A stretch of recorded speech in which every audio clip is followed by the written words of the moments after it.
Wix, WordPress, Squarespace. There's so many platforms out there. How do you know which one's the best for SEO? Which one should you use?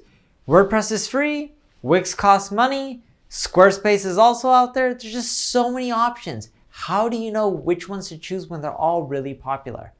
Hey everyone, I'm Patel, and today I'm going to talk about Wix versus WordPress versus Squarespace.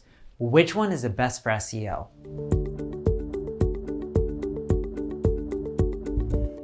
Before we get started, make sure you subscribe to this channel. And if you're on YouTube, click the alert notification.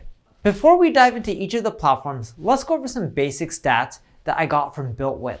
WordPress currently powers more than 50% of the web. Literally more than 50% of the web. Wix, according to BuiltWith, they come in second with roughly 7% of all websites. And Squarespace, they come in third with over 4% of the websites. Now, Ahrefs, which is an SEO tool, they actually ran an interesting study comparing Wix versus WordPress versus Squarespace. And they were trying to break down, all right, which ones drive more traffic. And here's some stats that they found out. 46.1% of WordPress domains get organic traffic against 1.4% of Wix domain names. Now, similar, Squarespace, they were at roughly 15.1% of search traffic. Now, you're probably thinking, hey, Squarespace, Wix, WordPress, doesn't that pretty much answer it? No, and even Ahrefs, they weren't trying to say one is better than the other. The data is pretty much inconclusive, and the reason being is, well, someone who uses WordPress could know SEO much more, and they could be much more technical, while someone who's using Wix may not really know SEO as well, for example. So you couldn't just compare them, right? It wouldn't be an apples to apples comparison. So let's go over each platform.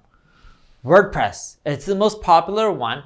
It's really good if you're SEO savvy because there's just so much flexibility and customizations that you can on WordPress that you can't do with other platforms out there.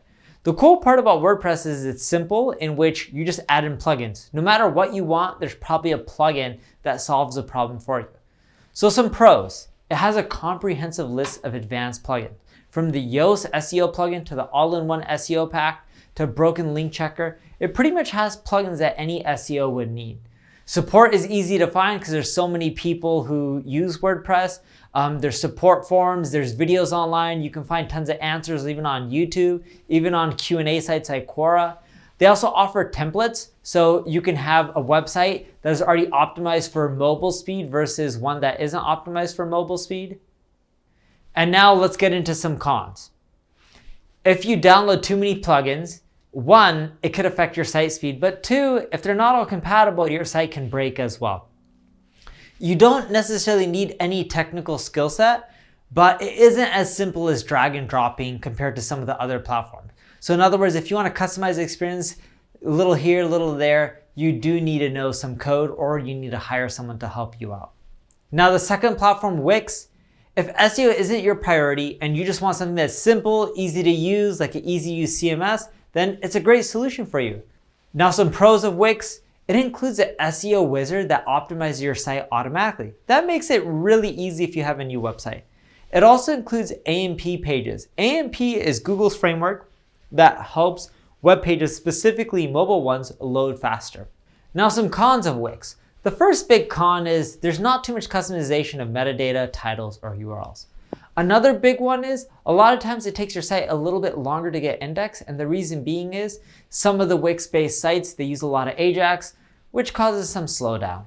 Also with architecture, it's more traditional. You can't do a ton of unique creative things with architecture to really improve your SEO. So if you're looking for a more modern site architecture that's very flexible and you can change it from category to category or section to section, Wix is probably not the good fit for that.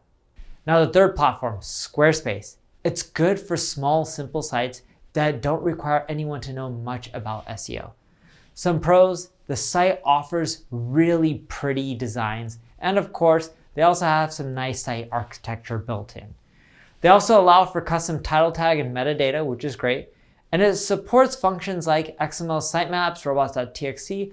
However, you can't really edit them, so this is kind of a pro and a con. Now, let's dive in right into the cons. Indexing pages to Squarespace sometimes can be challenging. I've seen customers online complain that it can take weeks, even months for pages to get indexed. And sometimes this isn't because of the platform. This could be that the end user isn't that savvy when it comes to SEO or submitting their site to Google. They also have their own naming conventions for SEO fields, like meta description is labeled as SEO description, which could cause confusions as well. Can't really do anything about that. It's also difficult to add alt text to images. So if you're looking to get a lot of traffic from Google image search, you're not going to have a ton coming from Squarespace. So the bottom line is that all the platforms have pros and cons. I myself prefer WordPress because it has the most customization out there. And if you want someone to help you out, you can find pretty affordable labor on a contractual basis that can help you out for $5, $10, $20 an hour to help you get things up and running. And if you want more done-for-you services, Squarespace and Wix are easier, but they don't have as much customization. If you need help optimizing your website, check out my ad agency, Neil Patel Digital. If you have any questions about Wix, WordPress, Squarespace, or any platform out there, you can leave a comment below. I'll answer it. Thank you for watching. Make sure you like, comment, and subscribe.